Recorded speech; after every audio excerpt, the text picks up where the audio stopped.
Meus amigos, nessa semana nós vamos entrevistar a doutora Beatriz Abraão. A doutora Beatriz Abraão é uma advogada criminalista aqui do nosso estado do Rio de Janeiro.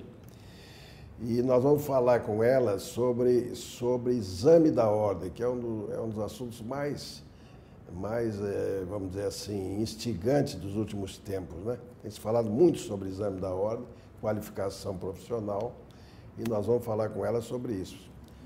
Não perca, hein?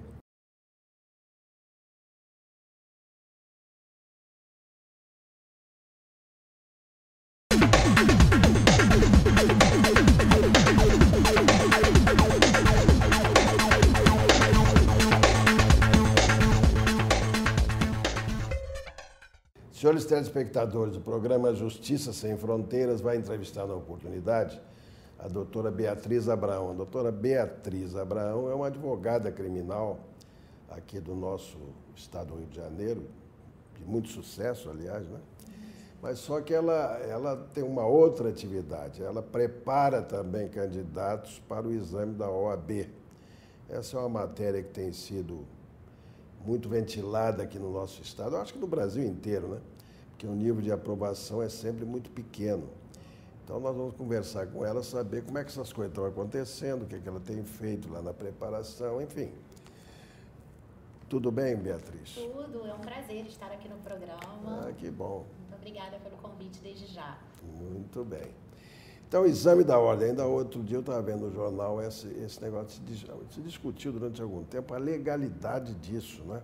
Isso. Se a Ordem dos Advogados podia cobrar, além do diploma de conclusão do curso, também essa verificação. Qual é a tua visão desse assunto, Beatriz?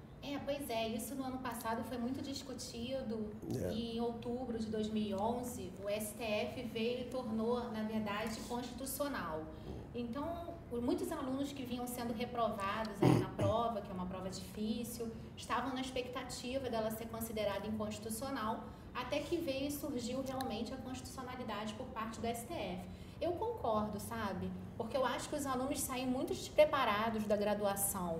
E aí, na verdade, é uma forma de temperar. Então, vem cá, então você atribui a esse exame da ordem, basicamente, a ineficiência dos cursos jurídicos, é isso? Sim, eu acho. É mesmo? Na maior parte deles, são muitas pessoas que entram na graduação hoje, são muitas faculdades, algumas delas não têm um exame muito bom para entrada na faculdade, digamos assim, o vestibular é um vestibular muito simples. Deixa eu te fazer uma intervenção aqui, uma interrupção do que você vem dizendo, mas já houve até uma faculdade, vou dizer o nome, claro, em que um analfabeto foi aprovado, quer dizer... Exatamente. Quer dizer, ele entrou analfabeto na faculdade, deve ter saído mais analfabeto ainda, não te parece? É verdade. Eles fizeram um teste e aí uma pessoa analfabeta fez a prova e acabou sendo aprovado, quer dizer... E por aí nós vemos que são várias as situações dos alunos que estão nessa mesma, né, hipótese. Eu posso falar isso porque eu, na verdade, dou aula tanto na graduação como em cursos preparatórios e eu percebo realmente a dificuldade deles em redigir, em amanhã ou depois ter uma carteira e ir atender um cliente e não ter condições para isso. Certo. O que é que você sente, Beatriz, lá no como é mesmo o nome do teu curso? Lá, Curso Vega. Curso Vega, você prepara pessoas para o exame da ordem. Isso. Né? O que é que você sente lá no trato com os alunos? O que é que você acha? Olha, para a primeira fase, eu vejo até que eles costumam se preparar, é muito letra da lei, e aí a primeira fase eles acabam sendo aprovados. Agora, para a segunda fase, é pior ainda, porque aí a prova é discursiva, eles muitas vezes não sabem nem o que é um subestabelecimento, o que é uma procuração, muito menos como se redigir uma peça. Então, eu costumo... Quer dizer, a pessoa completa o curso jurídico e não conhece conceitos elementares. Elementares, né? É complicado. E eu me lembro, desembargador, que na época que eu fiz a prova da OAB, inclusive tínhamos prova oral. Então, quer dizer, eu não posso afirmar que hoje é muito mais difícil que antes. É uma prova difícil, mas que antigamente também era difícil. Me diz uma coisa, você tem ideia, assim, vagamente, quantos anos tem esse negócio de curso? De exame? De exame, acho que uns 15 anos aproximadamente. Uns 15 anos. Começou com a CESP, depois veio a FGV. E o que aconteceu nessa transformação aí? Como era com a CESP e como era com a FGV. Todo mundo temia muito a CESP, porque na verdade eram provas difíceis, provas complicadas. Ah, sim, quer dizer, na organização da prova a coisa era mais difícil, vamos dizer assim. Era sim. E aí a FGV veio diminuir Aliás, o número. houve até um ano aí, eu não estou me lembrando, agora você está falando isso, que foi um desastre, né? Sim. A prova, né? Sim. A aprovação foi um nível baixíssimo. Nossa, a média nacional é muito baixa. Às vezes chega a ser entre 10% e 20% que são aprovados na primeira fase, quer dizer, nem vão para a segunda fase. E é uma prova que o aluno Essa compete primeira com fase ele mesmo, é eliminatória, né? É eliminatória. São 80 questões, antes eram 100 com a CESP, depois a FGV ainda começou com 100 e diminuiu para 80 por causa do tempo, que são 5 horas, Sim. e nem sempre dá para fazer tudo, é o que o pessoal alega. Muito bem. Mas agora com a fundação, você acha que está mais estabilizado, quer dizer, mais ponderado? Como é que... Eu tenho visto que apesar da prova ainda ter um grau de dificuldade elevado, eles têm procurado aí, por exemplo, diminuir o número de questões, já é bom, porque aí o aluno em 5 horas tenta conseguir fazer as questões. E a segunda fase, aí eu tenho visto que tem sido bem mais fácil, bem mais tranquila do que quando era a questão aí da CESP. E são quantos exames por ano? De 2 a 3. Normalmente eles têm feito 3 exames, eles têm procurado fazer 3 exames por ano. Certo. Muito bem. Quer dizer, você acha então que a aprovação subiu, de alguma maneira subiu? Olha, eu tenho notado que sim. Com essa transformação? Eu acho que sim, eu percebo que sim. Os alunos têm se preparado melhor e a prova tem sido um pouquinho mais justa. Claro que os alunos ainda reclamam, que é muito difícil, é uma prova realmente difícil, mas eu acredito, eu realmente percebi que está sendo mais justa do que quando era a época da CESP. Mas você disse aí uma coisa que eu gravei aqui, é o seguinte, que não é uma competição, não é uma competição consigo mesmo. Quer dizer, é ali para resolver problemas sem os quais ele não pode advogar, essa que é a verdade. Né? Eles saem da faculdade, não podem advogar, não tem um trabalho, quer dizer, tem que pagar a inscrição, que não é um barato, e aí faz a prova, não sabe se vai ser aprovado. Então agora começou uma cultura assim, eles começam a dizer, já é a 5ª prova que eu estou fazendo, já é a 4ª prova que eu estou fazendo. E aí os que vão saindo da faculdade ficam desesperados, caramba, então é assim? Então fica cada vez mais difícil aí, porque aí vão somando os alunos que não passaram nas anteriores e acabam ficando para as próximas. E essa gente que não tem sucesso inicialmente acaba lá no teu curso e em outros cursos preparatórios. Aí no curso a gente prepara bem, pega o aluno, às vezes a gente vê que o aluno não viu coisas básicas, até mesmo para a primeira fase. Deontologia, por exemplo, que é uma matéria que é o Código de Ética da OAB, o Estatuto da OAB. Certo. Então, muitas vezes eles nem sabem o número da lei, qual era. E aí acaba, então, se preparando e passando para a primeira fase. Na segunda fase, a gente faz um intensivão de 1 mês, mais ou menos, fica treinando peça por peça e acaba que eles são aí aprovados. Muito bem. E qual é o percentual agora? Você falou de início 10% a 20%, numa outra época, né? E hoje, qual é o percentual? Última, se eu não me engano, foi em média 30%. Aumentou. Nacional, E aí eles fazem até uma tabela lá das das faculdades. Mesmo é muito pouca coisa. Muito pouco. Meu Deus. Muito pouco. Se a gente pensar que todos esses outros sobram, tudo bem, tem um ou outro que vai fazer concurso, né, que não quer advogar, mas enfim, acaba não tendo a carteira. Não é brincadeira, não. Muito bem, nós vamos continuar conversando com a doutora Beatriz Abraão no próximo bloco sobre esse problema do exame da ordem, da OAB, ok? Daqui a pouquinho.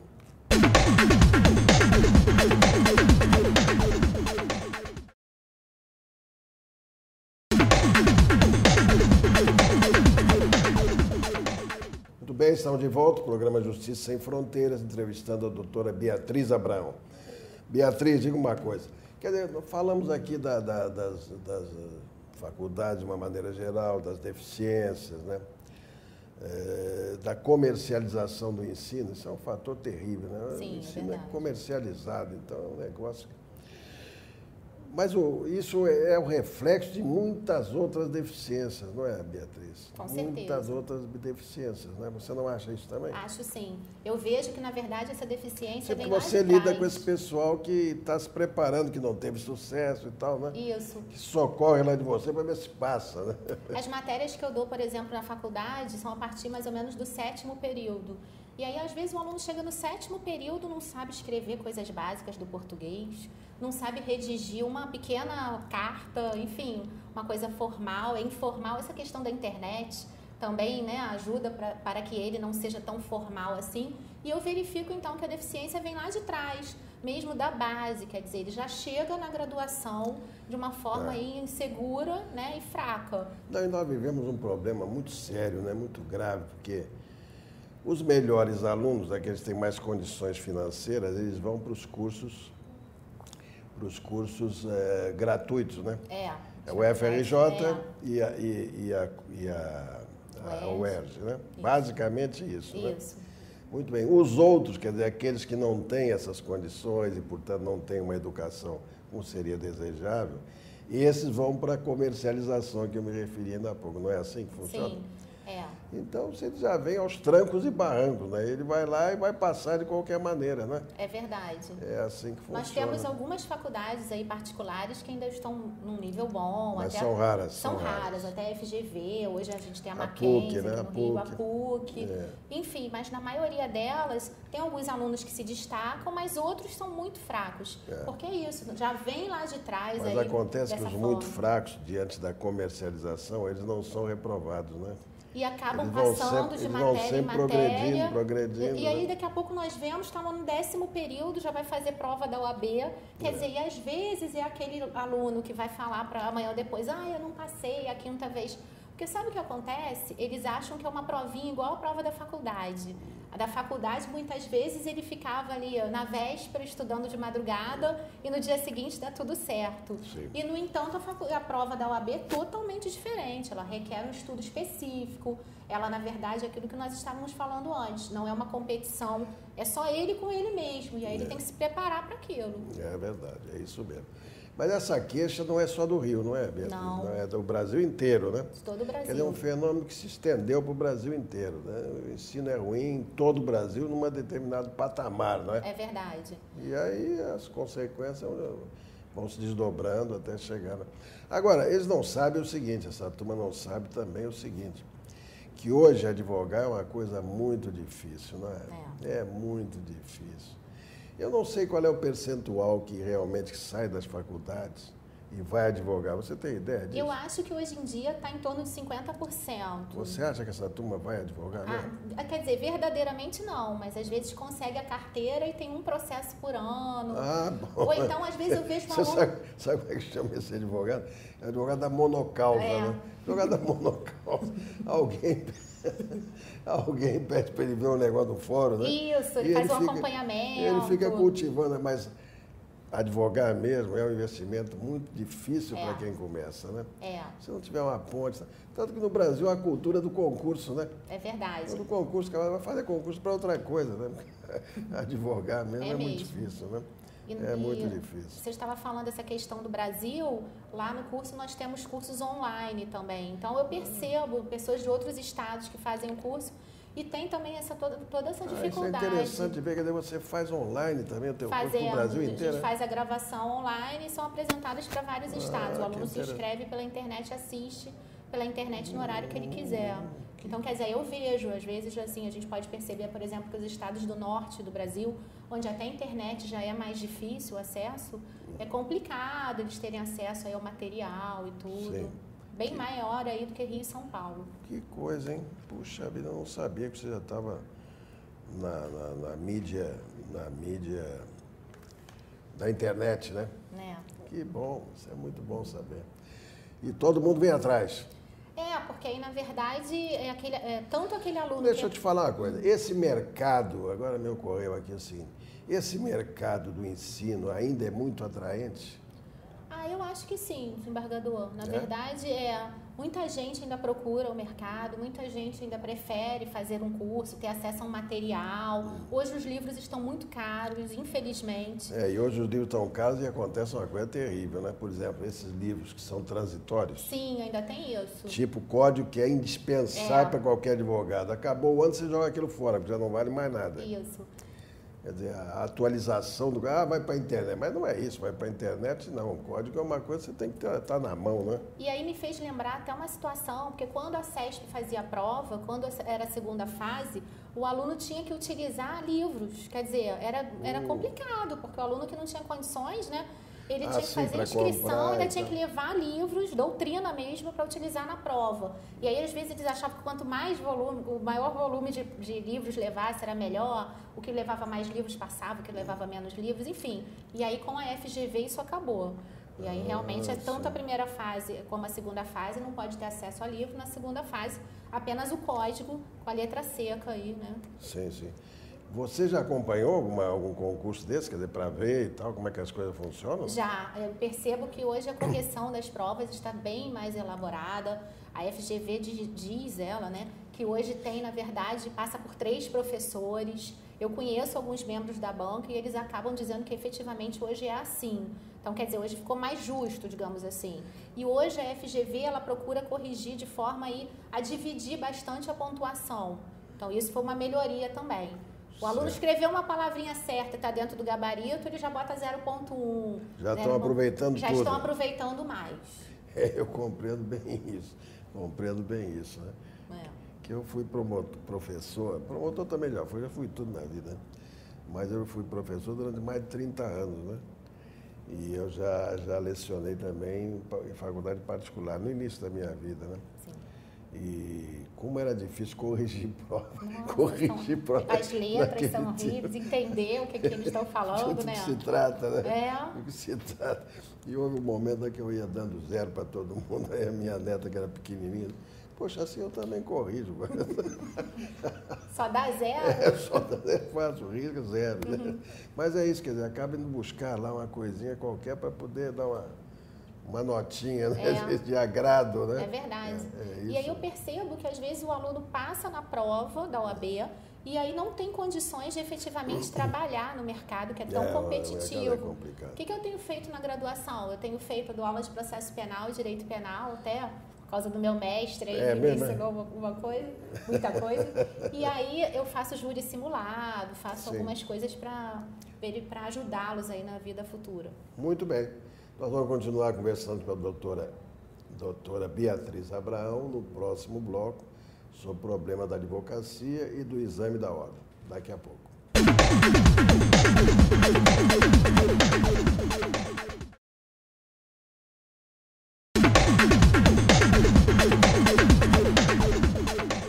Muito bem, estamos de volta ao programa Justiça Sem Fronteiras, entrevistando a doutora Beatriz Abraão sobre problemas ligados à inscrição na OAB, aqui do nosso estado do Rio de Janeiro.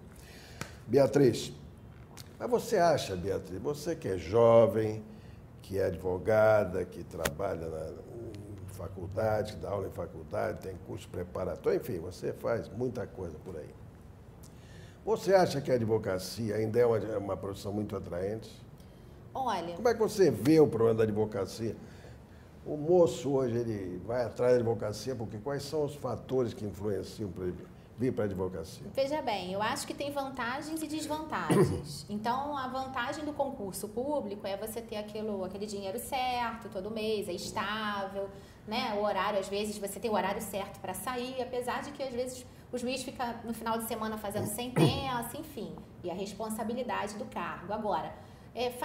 a advocacia em si é uma coisa meio saturada, então são muitos escritórios, são muitos advogados, mas eu sempre digo assim, eu acho que quem tem aí um pouco de esforço e corre atrás do que quer, realmente consegue um lugar certo na advocacia. Às vezes é difícil no início, às vezes você tem que ter um pontapé inicial, se juntar com um amigo que é mais velho, que já tinha escritório, um parente, enfim. E aí acaba dando tudo certo, mas requer aí tempo. Não é uma coisa de início já dá certo e ponto final. Mas há muita gente, né? Que muita gente. Muita gente. Você quer ver? Eu outro dia fui me inscrever na OAB, né? Porque eu preciso me inscrever, não preciso fazer concurso, mas tem que me inscrever, né? E aí eu vi a minha inscrição. Era 147.222. Muita gente. Isso já tem alguns anos, né? Porque o magistrado tem aquele impedimento que você sabe, né? Tem que passar 3 anos sem advogado, né? Então eu fui me inscrever depois desses 3 anos, 147 mil. Daí para cá ainda vem mais gente, vamos botar aí 150 ou mais, né? É muita gente. Como é que o mercado vai absorver essa gente toda? Né? O que eu percebo é que às vezes o aluno fez o curso, está se preparando, enfim, passa na prova da OAB, não consegue emprego. Se você tiver um lugarzinho no teu escritório, eu vou para lá. Porque... Frequentemente eu recebo pedido de aluno, olha, e aí, professora, o que a gente vai fazer agora? E aí, às vezes, vai se inscrever depois para fazer concurso de delegado, outro concurso, enfim, eles procuram aí um local no mercado. Então, na verdade, eu percebo que são poucos que conseguem um bom local aí para advogar, digamos assim. Mas essa é a fórmula mais simples, vamos dizer assim, de começar na profissão? Sim, porque aí, mal ou bem, ele tem uma carteira e alguém o procura com algum problema e ele já poderia ajuizar uma ação. Sim, mas você disse aí, quer dizer, de qualquer maneira, encostado, vamos dizer, num escritório já pré-existente, né? Às vezes ele já era estagiário em um determinado escritório e esse escritório, sabendo que ele é um bom profissional, já o contrata. Você sabe, a advocacia, nesse ponto, é muito parecido com a medicina, né? Sim. A medicina é o residente, o cara vai lá para dentro do hospital, vai começar a clinicar ali, depois ele se vira. E o advogado é a mesma coisa, se ele não estiver no foro, minha filha, não tem jeito, né? Um dia eu me lembro que eu fui fazer uma entrevista com uma estagiária e a primeira coisa que ela falou, eu não gosto de ir ao fórum. Aí eu, então infelizmente você não vai poder trabalhar, porque por mais que depois de um tempo você não vá ao fórum todos os dias, o advogado tem que ir, tem coisas que ele que vai resolver. Só ele vai resolver. Que o estagiário não vai resolver da mesma forma. É verdade. Né? Não, e a justiça, apesar de toda a eletrônica e processo não sei o quê, ainda é o contato pessoal. É verdade. Não é? Você vai lá na banca, senta ali, pergunta como é que está, como é que não está, tem as informações. Às vezes até de você ir sempre, de insistir, as coisas se resolvem. Então tem que ser assim. Não, eu acho. O cartório, esse chato vem aqui mais uma vez, não é preciso ver se eu libero esse aí, né? Então é isso assim, essa aqui é a verdade. E nós estávamos falando aí dessa dificuldade da prova e tudo. Mas eu sempre achei engraçado, era uma visão que com esse alargamento da eletrônica, da internet, por aí afora, mídia eletrônica, não sei o que e tal, que a advocacia já seria menos procurada, mas não é tão... O que eu vejo é assim, de início eles não querem a advocacia, e aí não é tão atrativo para eles, porque um fala para o outro, não, eu quero concurso, que aí vai ganhar tanto, vai ser estável. E os jornais agora deram para botar o quanto ganha o juiz, quanto ganha o desembargador. E aí eles então procuram o concurso. Mas como o concurso também é difícil, também são poucos que são aprovados, muitos que de início não queriam advogar acabam sendo absorvidos aí nos escritórios de advocacia. Então acaba acontecendo isso também. E tem aquele terceiro grupo que acaba não se encaixando em nada, no direito mesmo, e acaba fazendo uma outra coisa, como eu vejo alguns alunos aí, seguem outro caminho. Mas não, a advocacia nesse plano ainda é uma grande alternativa, vamos dizer assim, né? Porque você tem a sua ferramenta. Eu imaginei que não que os cursos técnicos hoje fossem prevalecessem, mas ainda não é assim. Ainda não é assim. Eu acho que na prática a advocacia ainda continua sendo maior. Não é danado, né? Muito bem. E o que é que você... Vamos explorar você aqui. O que é que você aconselharia, então, para essa gente que está aí tentando entrar na ordem, não entra e tal, além de fazer, eventualmente, um curso? O que é que você aconselharia? Eu acho que, às vezes, a dificuldade do aluno é saber o que estudar. Então, às vezes, o aluno fica assim, eles chegam para o professor e ficam perguntando, o que eu estudo? Eu pego doutrina, eu pego questões, eu estudo caderno da faculdade. Então, eu acho que tem que pegar o edital e as provas anteriores e ver que a prova é bem direcionada, é letra da lei, nada de estudar para a primeira fase de divergência, de doutrinária, jurisprudencial, enfim. Isso aqui eu ia te perguntar, foi bom você falar nisso. Essa prova, hoje organizada pela Fundação, ela é pública, quer dizer, todo mundo tem acesso a isso? Qualquer um pode fazer, paga a inscrição. Não é fazer, ter conhecimento da prova, das questões, sim. Aí, das provas anteriores. Isso é um ponto interessante, que antes levava uma semana, mais ou menos, para liberar o gabarito e tal. Agora não, no mesmo dia da prova, à noite, eles já liberam no site a prova, como foram as questões, e o gabarito. A mesma coisa com a segunda fase. Então, quer dizer... Quem está fazendo vai para a internet e vê o que... Se você acessar o site da OAB ou da própria FGV, você vai ter acesso às questões anteriores, bem como um gabarito resumido para saber o que aconteceu. Então isso aí facilita muito para ver a estrutura da prova, Sim, quem nunca isso é fez. fundamental, porque às vezes eu... A Fundação Itubá está nisso há quanto tempo? Há uns 5 concursos, agora vai para o 6º ou 7º concurso. Antes era SESP. Então esse negócio da SESP foi a grita que apareceu com as dificuldades, etc. Deve ter sido por isso, né? E aí teve um problema recentemente da própria FGV, que aí colocou um artigo errado na prova, e aí 2 horas depois que os alunos já estavam fazendo a prova, é que eles foram dizer que estava errado. Enfim, coisas que acontecem mesmo, independente de quem está fazendo a prova. Agora, recentemente, em Caxias, nós tivemos um problema faltou luz na escola, e aí todo mundo que estava fazendo aquela prova teve que se paralisar, e depois foram para... remarcaram o exame, foi para uma outra data. Enfim, mas são coisas que podem acontecer aí, realmente, no dia a dia de quem está fazendo a prova. Muito bem. Estamos chegando ao final. Quero agradecer a Beatriz, a boa vontade de ter vindo aqui conversar conosco no nosso programa Justiça Sem Fronteiras, saindo lá das suas inúmeras atribuições, que ela é advogada, é professora, não sei o quê, tem curso, faz muita coisa, né? Então, muito obrigado, Beatriz. Prazer é todo meu estar ao lado do meu grande mestre de Direito Penal desde a faculdade. Muito obrigada. Tá bom, querida. Muito obrigado. Muito bem, fale conosco em www.jsemfronteiras.com.br. A propósito disso, a senhora Luciana Carneiro me faz a seguinte pergunta. Ela quer saber se o exame da ordem é realmente necessário para quem finalizou a graduação e quer advogar. Bom, essa é uma questão jurídica que já foi colocada aqui, eu já conversei com a Beatriz sobre isso, contestou-se num determinado momento se isso era obrigatório, se tinha que se fazer o exame, né, depois da graduação. Isso já foi decidido no Supremo Tribunal Federal, então é indispensável. Você tem que fazer o exame da ordem, senão você será uma advogada que não pode advogar. Sem a legitimação da OAB, não há como advogar. Ok? Muito obrigado pela sua pergunta. Não há fatos eternos, como não há verdades absolutas. Nietzsche. Muito obrigado e até uma próxima vez.